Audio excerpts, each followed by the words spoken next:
From LinkedIn News, I'm Leah Smart, host of Everyday Better, an award-winning podcast dedicated to personal development. Join me every week for captivating stories and research to find more fulfillment in your work and personal life. Listen to Everyday Better on the LinkedIn Podcast Network, Apple Podcasts, or wherever you get your podcasts.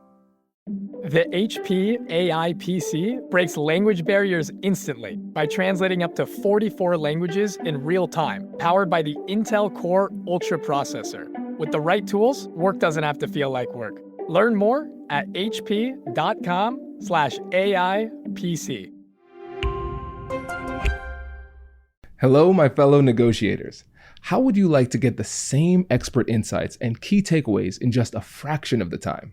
If you answered, I would love that, then sign up for Negotiate Anything Premium today. Negotiate Anything Premium is designed for listeners just like you, people who are looking to level up their careers and relationships while juggling all the pressures of everyday work and life in general. So what are you waiting for? Negotiate Anything Premium offers ad-free listening because every second counts. Enjoy uninterrupted episodes to maximize your learning. Episode summaries. Get the most important insights from every episode quickly and efficiently. You'll also get mini episodes and highlight reels. You'll be able to dive into your favorite topics and tackle your most challenging scenarios with concise, impactful content. And then lastly, our question and answer forums. This is where you can ask me anything and get my advice on how to negotiate and navigate the most difficult conversations in your life and business. Don't miss out on the career of your dreams just because you're short on time. Negotiate Anything Premium is your key to building confidence, unlocking your potential, and earning more of the life that you deserve. It's everything that you love about the Negotiate Anything podcast, but in half the time. The best part? You can get started with your 7-day free trial today, so there's really no risk. Take it from me. As a lawyer, entrepreneur, father, and husband, I know that every minute counts. Are you ready to negotiate more of the best things in life? Join our premium community today. Brandon, thanks for joining us today. Of course. Thanks for having me. Yeah, it's our pleasure. So how about you get us started by telling us a little bit about yourself and what you do? Yeah, absolutely. Well, my name is Brandon Bramley. I'm the founder and owner of the Salary Negotiator. But I actually have a experience for about 10 years in procurement and supply chain, where I used to work with actually some large companies. So in procurement and supply chain teams within Amazon, as well as American Airlines, where I led a ton of business to business negotiations, some of those within multi-million-dollar deals. But most recently, and over the last 5 years, I've actually focused on the Salary Negotiator, where essentially I work directly with candidates to actually help them negotiate their new job offers. That way they know how to navigate the process and make sure they're getting the highest compensation they can. So I've worked with everyone in every industry, every role, as well as some of the big players like Amazon, Facebook, Meta, and Apple, and then also a bunch of small startups and small businesses. So we have experience across the realm of industries in salary negotiations. And really what we're doing now is trying to get out there more and essentially share some free resources as well, individual to some of those companies, as well as hopefully help everyone actually negotiate their salary rather than just taking the first job offer as is. This is great. And listeners, there's going to be links to all of these awesome resources in the descriptions. And one thing, Brandon, that you left out, and I am giving you permission to let my listeners know how you can help them. Can you tell them about the consultations too? Yeah, absolutely. So we offer everyone a free salary negotiation consultation with one of our experts, where essentially I or someone else will jump on the phone with you to go ahead and chat through your job offer or your certain situation. Usually it's best to contact us when you're in the interview phase. We can give you some tips throughout the interview phase to get a strong offer out the gate, and then decide on if we can give you tips to handle that negotiation yourself, or if you want to work with our team to help you navigate that process. Oh, this is great. And hey, listeners of Negotiate Anything, this is just you and me, a little back channel conversation here. Brandon can't hear us, but if I'm hooking you up with something free here, I need you all to make me look good by taking advantage of that opportunity. So I want to hear that y'all booked consultations with Brandon because I want you to get the best deal possible on these salary negotiations. Okay. Sorry, Brandon, I know you couldn't hear me, so let me just bring it back. So you're part of the conversation again. Thank you. But yeah, this is great. And I think a great place for us to start today is talking about the process of salary negotiation, because we've had a ton of episodes on the podcast on how to negotiate salary, and they've been very tactical, very strategic. But when you think about negotiation, it's a process. There's a dance that we're going back and forth with the other side. So Brandon, it would be great if we could just start off with you outlining your unique approach to salary negotiations. Yeah, absolutely. I think that's the key, right? So before anyone attempts to negotiate an offer, it's always important to understand how to navigate the process. That way you're prepared and you increase your chances of success. I would say the biggest first step, even kind of before we actually get into our key process, is don't share your salary expectations. Instead, get the offer. A lot of people have talked through this, so I won't spend too much time on it. But our thought process on this is you're really not going to know what the company might offer until you finish the interview phase. You also go ahead and actually get the job offer, so you know the benefits, you know what the total compensation looks like, and you know the details if the team's a right fit for you as well as the culture at the company. So the worst thing you could do is accidentally throw out a small number, smaller than what they offer. Maybe that's based off of what you're currently making in your role, and then you end up with an offer that's just slightly higher. Or the worst thing, in our opinion, is you go in thinking, hey, let's go ahead and overinflate what I want to make. That way they come in with a really strong offer and I'm making the most possible. But what this does, when you think about it from the recruiter perspective, is they look at it, shoot, I need to fill a candidate for this role. They may want to make a lot more than I can actually provide within this process. So maybe I should move forward with another candidate, and we'll go after them and we'll filter them to the hiring manager. That way I don't run the risk of actually not having to go back to the drawing board, do more interviews just because they won't accept the offer. So that's the biggest step before we get into these, is the negotiation stops in the interview phase. But actually, based on our experience working with hundreds of clients to successfully negotiate their job offers, we do have 5 proven steps that we actually follow in our salary negotiation business, which anyone can do. The biggest thing is understand the components of your job offer. It's true for any deal. It really doesn't matter if this is negotiating a big business deal or negotiating a salary, is you want to know what's on the table and what you're actually going to be negotiating. So a lot of jobs are going to go ahead and include in the offer a base salary. Maybe there's a performance bonus. If you're lucky enough in the tech industry, hopefully there's an initial equity grant, but you might have relocation packages. You are going to have a ton of different benefits and perks that aren't consistent across companies and might be different than your current company. So the first step is always to slow down, get the offer, and actually review it to see what's included. This is great. So let's take a second and pause here. I want to go back a bit to one of the things you said about strategically choosing not to share the expectations, because I am with you on this. And maybe this comes from our background. For me, as a lawyer who does negotiation trainings and trains a lot of procurement teams, you coming from the procurement world, we approach this negotiation game a little bit differently. I've had other people come on the podcast. Maybe they were former recruiters or people in HR, and they were saying, always share. And so let's have a little bit of a little debate here on the Negotiate Anything podcast. When we talk about the different schools of thought, if somebody says, always share the expectations before, what would your response be to that person? I love it. My biggest response would be, just like you, is don't do it. At the end of the day is you could throw something out, but you haven't even asked them the question of what they will provide. So it's always best for me to actually turn the question back. And that's what I would recommend doing. Because I'm from the procurement field as well. I would never give kind of what I want to make in a deal until I find out what they're willing to offer, where they're flexible. I've done my due diligence. The other thing is most candidates are in the interview phase. So that's their core focus is, hey, I want to work at this company? How do I get this job? So the best response is if a recruiter comes in and says, hey, what are your compensation expectations? I would literally just say like, hey, to be honest, I put all my focus on interviewing for the role and not necessarily what the compensation is in this position. However, I'd really love to understand from you what compensation range you were thinking about for this role. That way you give the chance to actually turn the question back on them. And hopefully if you're working with a good recruiter, they'll open up and let you know. Because at the end of the day, I mean, the recruiter wants to know if you're going to accept. So they're usually going to be pretty candid about, hey, this is what the range looks like. Does that work for you? Hey, listeners, I have a quick question. How long does it take you to get through an episode of Negotiate Anything?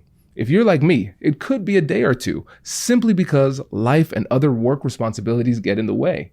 If you can relate, not to worry, I have the perfect solution. Join Negotiate Anything Premium to level up your negotiation skills in half the time. With ad-free listening, episode summaries, and mini episodes that are exclusive to Premium, you can get your favorite expert insights in 10 minutes or less. Not only will this save you time, but it makes preparing for your difficult conversations just that much easier. Just download a quick mini episode or a key takeaway guide, and you're on your way to negotiating more of the best things in life. Here's what you get when you join Premium. First, ad-free listening. No more interruptions, just pure, focused learning. Episode summaries and quick worksheets. Quickly absorb the key insights and expert strategies with ease. Mini episodes and highlight reels. Get concise, powerful content on your favorite topics, which are perfect for those on-the-go moments. Question and answer forums where you can ask me anything and get my expert advice on any of the difficult conversations you're having, whether it's at work or at home.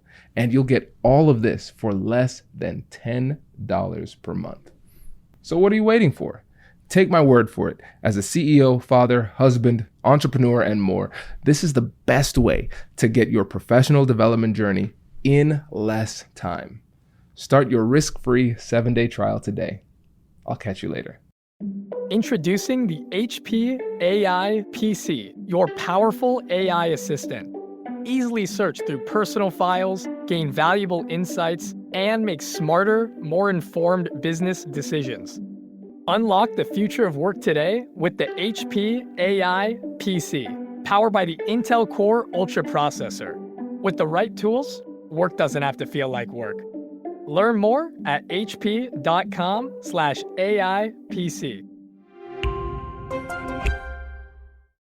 This is good. And I love the fact that you actually gave a way to do it versus just sitting there and saying, no.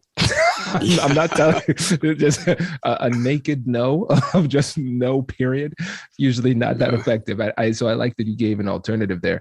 And listeners, I want to pay attention to one of these things that Brandon did. It's very subtle and it applies obviously in this situation, but I want you to expand it beyond the confines of a salary negotiation. And it's making sure that you're keeping the other person talking by closing your statement with a question. And this is an elite level thing that's very subtle that a lot of people don't know. So whenever I'm negotiating, as much as possible, even if I'm making a direct point, I'll make the direct point and end it with a question. So they are constantly responding to me.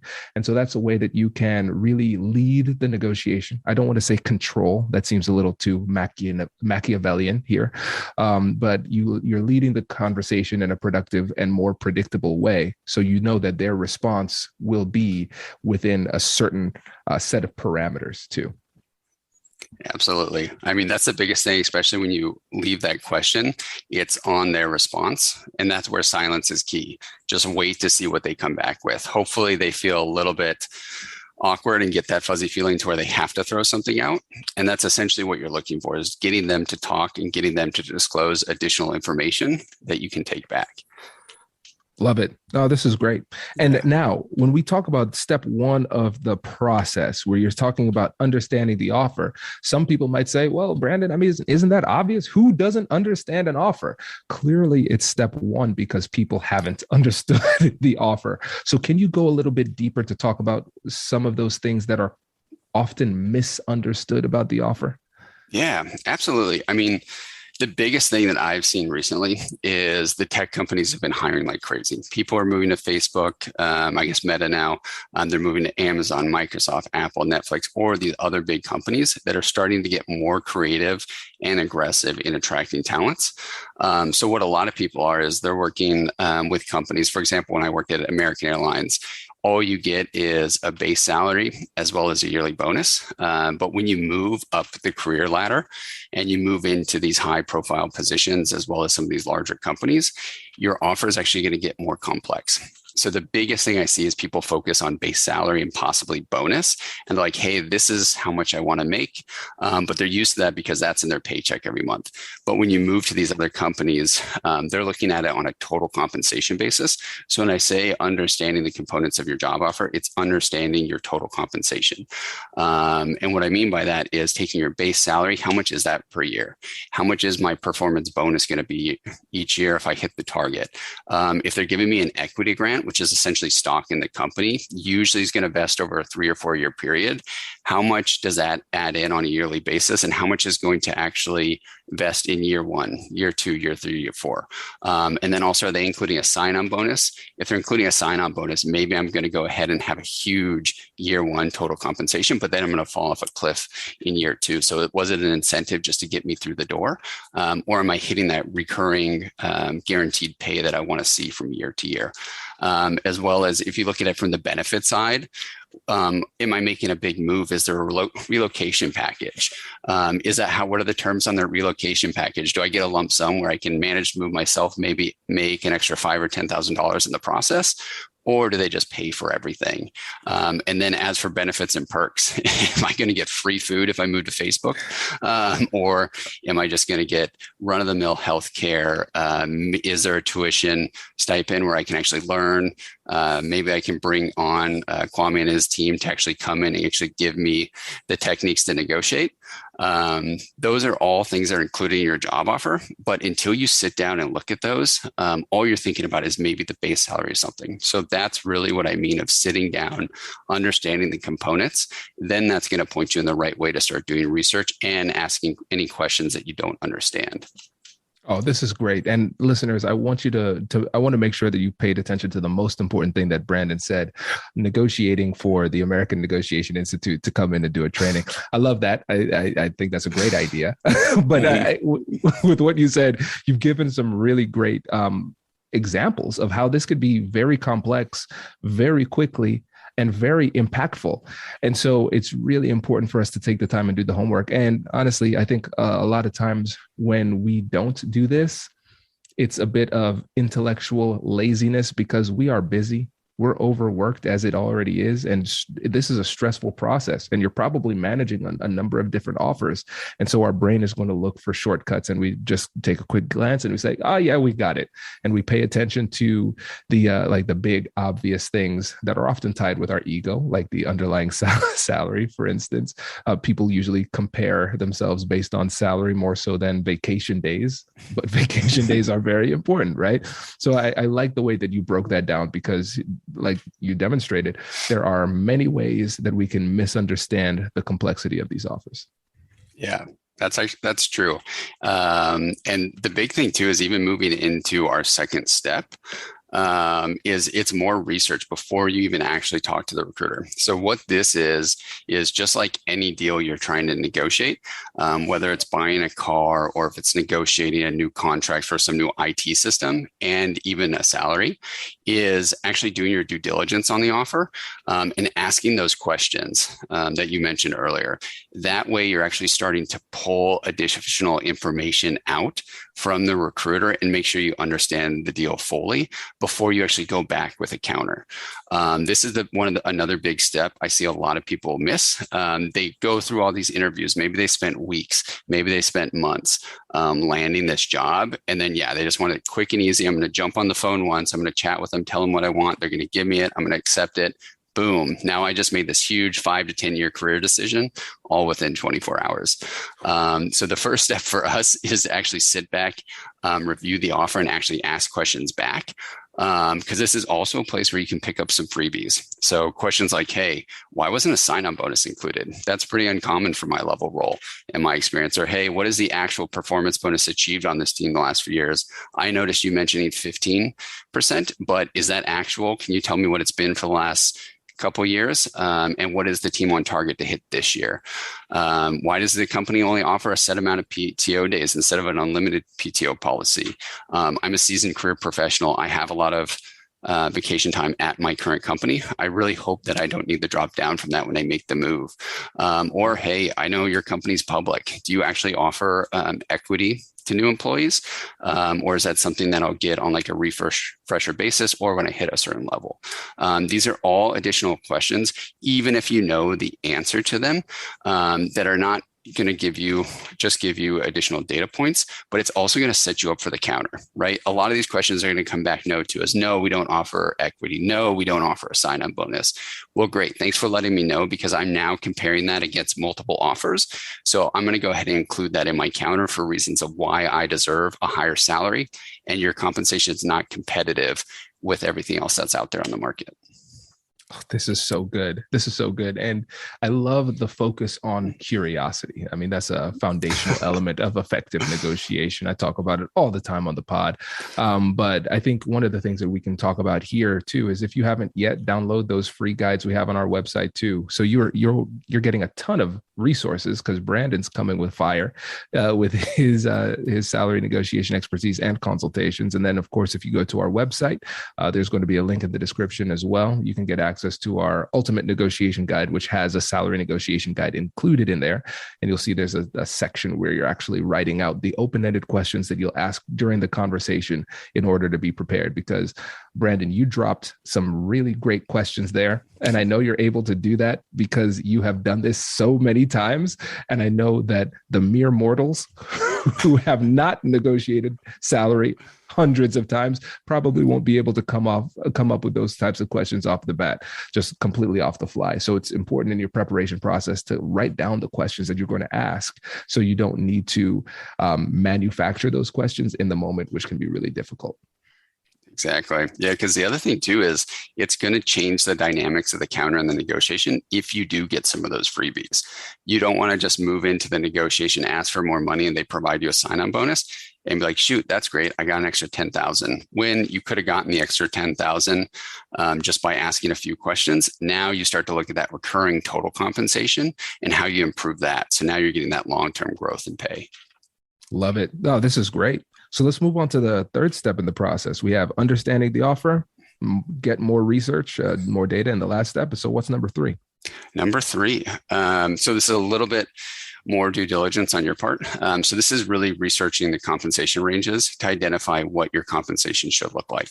That way you're going to understand, hey, how much room they might have to move, how strong is your offer, and also how much to ask for. I hear a lot of people out there throwing out, hey, just throw out a big number and let's go for it and see what they come back with, and usually inflate that a little bit above your minimum.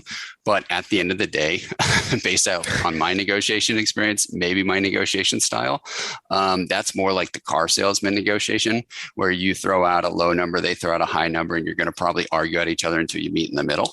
But when it actually comes down to a salary negotiation, they have approved ranges on what they can pay. You just got to find a way to get there. And you're going to have a lot higher success if you do the research and you find out what the top end is, and you put a request towards the top end of that range on what they can reasonably accept. That way, when you put it in front of them, you're going to avoid them taking it badly. At the end of the day, you're still in that interview realm, so you want to put the best foot forward, as well as you're setting the recruiter up for success. You want the recruiter to have a number that's in play, and all they need to do is go back to the decision makers of like, hey, this person's spot on. We really need them. We can't offer this. We've offered it to other candidates. Can we get this closed out, or what can we do? Instead of the conversation going, wow, this guy is asking for way too much. Maybe we should go in a different route or maybe we should go ahead and call their bluff and just stop the negotiation now and say the offer is what it is. So that's really when you want to get into the nitty gritty. And there's plenty of resources out there. There's PayScale, there's Salary.com, there's Glassdoor. I would never just focus on one resource as your authoritative source. I would actually look at a few to see where they're coming in at, try to hone it down to the city, the state, the role, as well as the company if you can, and draw an average between those. So you know where they're falling in at, where's the bottom end, where's the middle end, where's the top end. And then also what a lot of people don't talk about is when they lean on that data is it's all publicly reported. So do take some of it with a grain of salt. And what I mean is sometimes people make errors when they upload things. Maybe they inflated their salary to feel good because sometimes there's bragging rights involved. Or maybe they missed the equity, or maybe they missed a sign-on bonus. So make sure you're looking for that, as well as if you're looking at some of the tech companies. So say like a software engineer role or offer that's going to have a heavy equity component. Don't forget, I mean, over the last 3 years, it's definitely dropped some, but most of those companies have increased significantly. So if you're looking at a role that's heavily based in equity, their total compensation might be a lot higher in what they're reporting. It might not be realistic for a new hire. So at the end of the day, you always want to be realistic and know exactly what to ask for. That'll also give you a good idea of if it's going to hit your own goals, the whole thought around knowing your worth, to whether it is worth trying to negotiating to see if it's going to actually hit that top end for you. This is really, really great, Brandon. And now when we're talking about relaying this information to the other side, how would you actually deliver the information? Oh, good question. So this is our step 4. Let me know what you think about this, because there's definitely a few different trains of thought on this. But this is a step where you're essentially going to present your ask to the recruiter in a kind, confident manner. So you're going to go ahead and pull together some of those tidbits that you pulled from asking the questions in the due diligence phase, like, hey, there's no sign-on bonus, you have a lower 401k, lower vacation than my current role, as well as quoting the range of the compensation that you want to get to based on the research of, hey, this is what this role usually pays. Can you find that? I personally recommend doing this via email versus over the phone. And the reason being is not everyone is a trained professional in negotiating. It's hard to handle conflict sometimes. It's not just key and easy, and it takes a lot of experience. And at the end of the day, everyone has these conversations maybe once every 3 to 10 years when they change. So it's a lot easier to actually sit down, put everything in email, make sure the tone is kind, it's genuine, it covers all the points, and it sets you up for success. Essentially something that the recruiter can go ahead and actually just forward on to the decision makers, and it's going to drive their conversation. Because the risk and the worry that I have with doing it over the phone, and what I've actually seen when I take that tack with clients where they want to deliver it, is all it takes is the recruiter throwing out one question or interrupting to essentially derail your conversation. And you're looking through notes, trying to figure it out. Because recruiters at the end of the day, I mean, they're professional negotiators. They do this day in, day out. They know what you're going to say. If they can cut you to the chase, cut you off, it might derail exactly what you want to get through on the phone. Yeah, this is really good. I'm smiling a lot here, Brent, because I early on in the American Negotiation Institute, I used to do some salary negotiation coaching, and it's just bringing back all of these fun role plays I did. It's not hard to kind of short circuit somebody's brain when it's a high stakes negotiation, and you kind of derail them if they have a script. So you're spot on. I think that's really smart, and especially given the industry too, recruiters, the hiring managers, whoever it is, they're used to getting those types of responses via email. And so I think in this type of situation, Let me say, in other negotiations, we might suggest, hey, strategically, it makes more sense to have this conversation in person if possible, or via Zoom or over the phone. Communicate that message so they can hear your voice, hear the tone, and those type of things.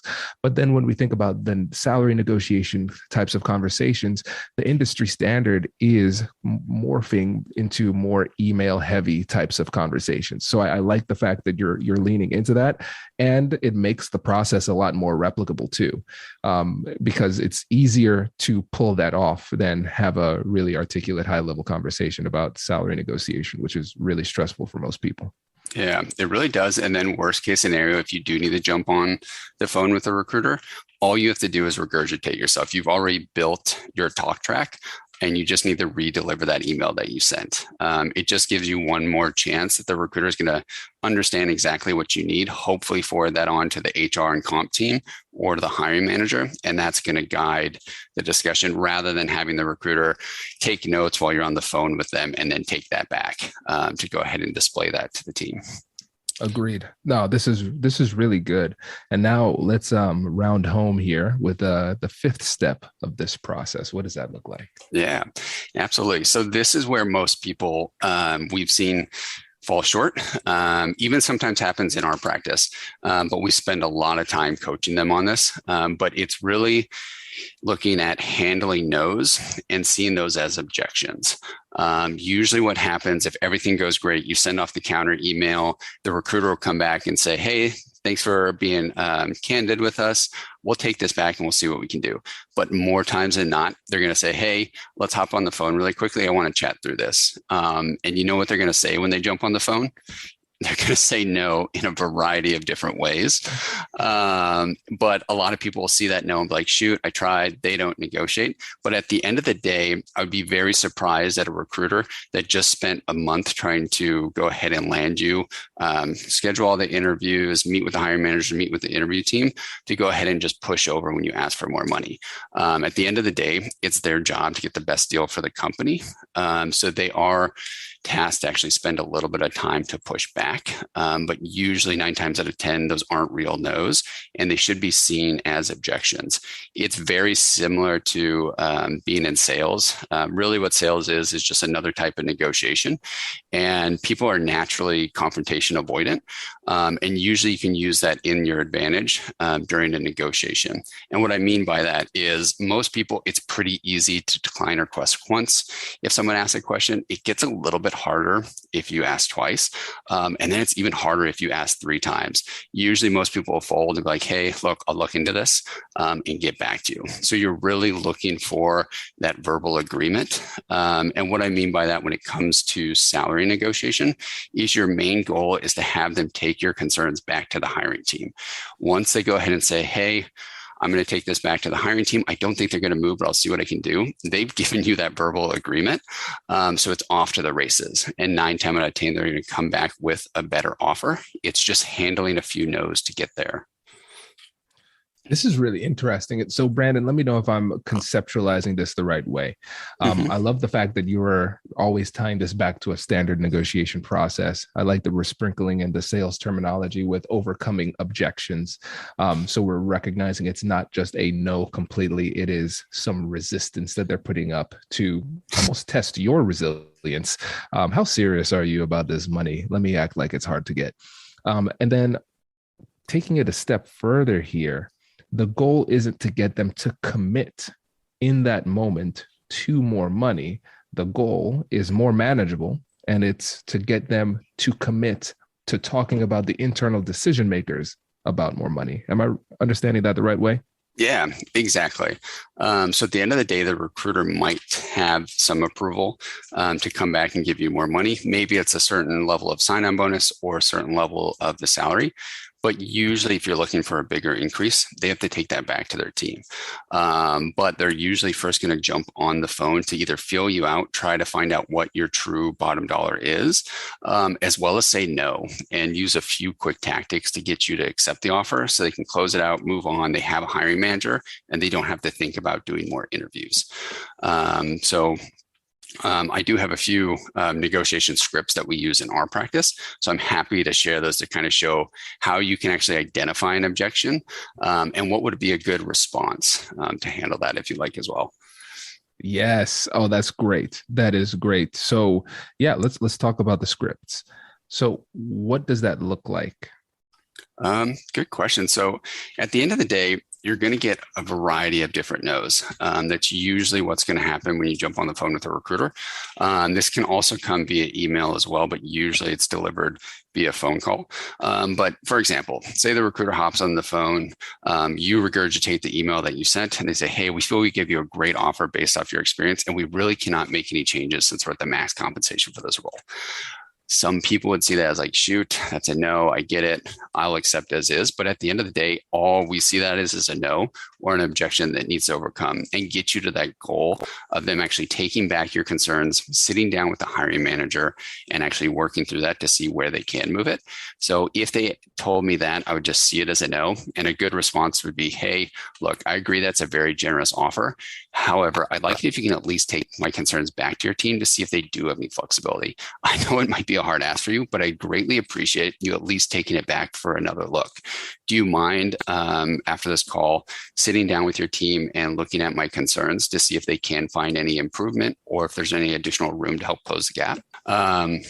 So the biggest thing is, regardless of what the no is, you want to be able to handle that and push it back with them with the goal of having them actually take back your concerns to the hiring manager. So for example, if they come in and the recruiter's on the phone and says, hey, we feel we gave you a great offer based off your experience, and we really cannot make any changes since we're at the max compensation for this role. Rather than seeing that as like a real no, I would actually see that as an objection I need to overcome with the mission to get them to take it back for the team. So a good response that anyone can use to get comfortable with handling the objection would be, hey, look, I agree that it's a very generous offer. However, I'd really like it if you can at least take back my concerns to your team to see if they do have any flexibility. I know it's a hard ask for you, but I greatly appreciate you taking it back for one last look. Do you mind taking back my concerns to your team and seeing if they do have any additional room to move or help close that gap? Oh, that's great. Yeah. I love that. So again, let's just break this down. I love the fact that you were very clear and assertive with the way that you made your point.